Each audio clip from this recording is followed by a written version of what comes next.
بسم اللہ الرحمن الرحیم الحمدللہ رب العالمین والصلاة والسلام علی سید الانبیاء والمرسلین۔ 30 جولائی بروز اتوار سینٹ آف پاکستان کا سیاہ ترین دن ٹھہرا، جس میں اسلام پاکستان مخالف بل پیش کیا گیا۔ مفتیان کرام، قانونی ماہرین اور معاشرہ کے تمام شعبوں سے تعلق رکھنے والے اہل ایمان نے اس نام نہاد پرتشدد انتہا پسندی بل کو اسلام کی اساس پر شدید حملہ قرار دیا۔ کفر کے ایجنڈے کی تکمیل کی خاطر اسلام کو پرتشدد انتہا پسندی سے جوڑ دیا گیا،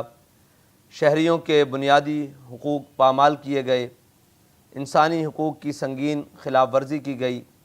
آزادی اظہار رائے پر قدغن لگائی گئی، میڈیا کا گلا گھونٹ دیا گیا، انفرادی اور نجی زندگی کی جاسوسی اور عزتوں کو اچھالنے کے لیے بھیانک منصوبہ بنایا گیا۔ یہ وہ بل ہے جس بل کو چھٹی والے دن عجلت میں پیش کیا گیا، جس میں حکومت نے اپنے اتحادیوں کو بھی اعتماد میں نہیں لیا،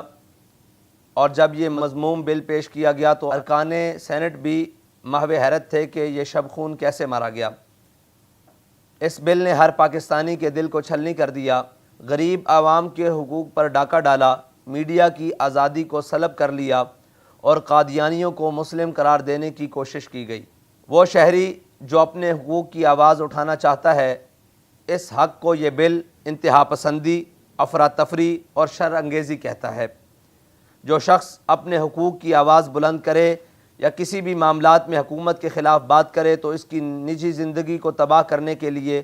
یا اس کی نجی زندگی کی جاسوسی کرنے کے لیے یہ بل ہر سرکاری ادارے اور ہر حکومت کو اجازت دیتا ہے۔ آئین پاکستان کے اندر لکھا ہوا ہے کہ پاکستان کے اندر کوئی قانون اسلام، قرآن و سنت کے منافی نہیں بنے گا۔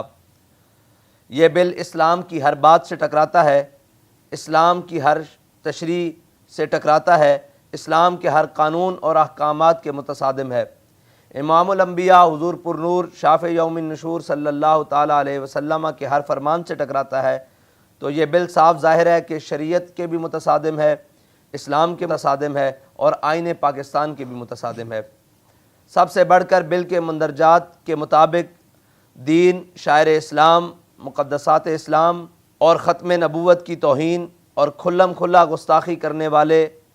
کو نہ مجرم سمجھا جائے گا اور نہ ہی دائرہ اسلام سے خارج۔ قرآن و سنت کے مطابق 73 کے آئین میں مسلمان کی تعریف کو بھی بدل دیا گیا،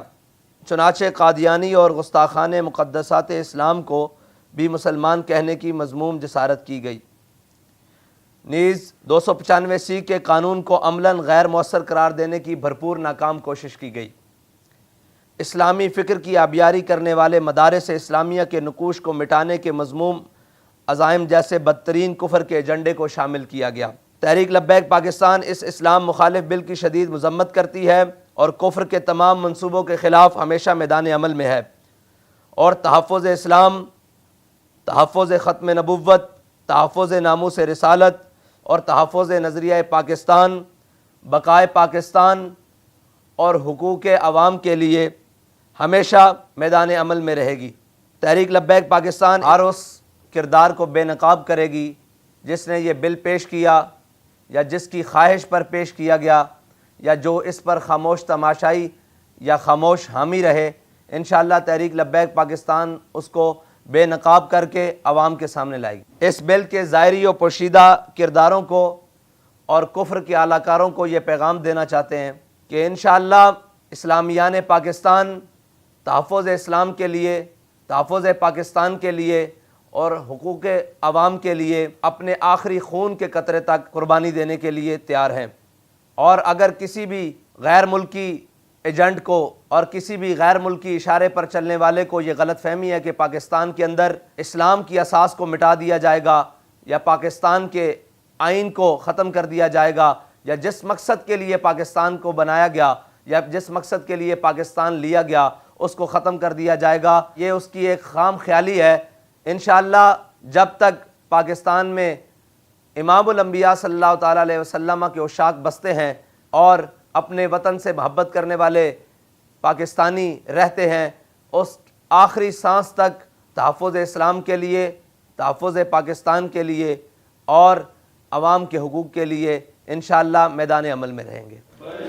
لبیک یا رسول اللہ لبیک، لبیک لبیک یا رسول اللہ لبیک، لبیک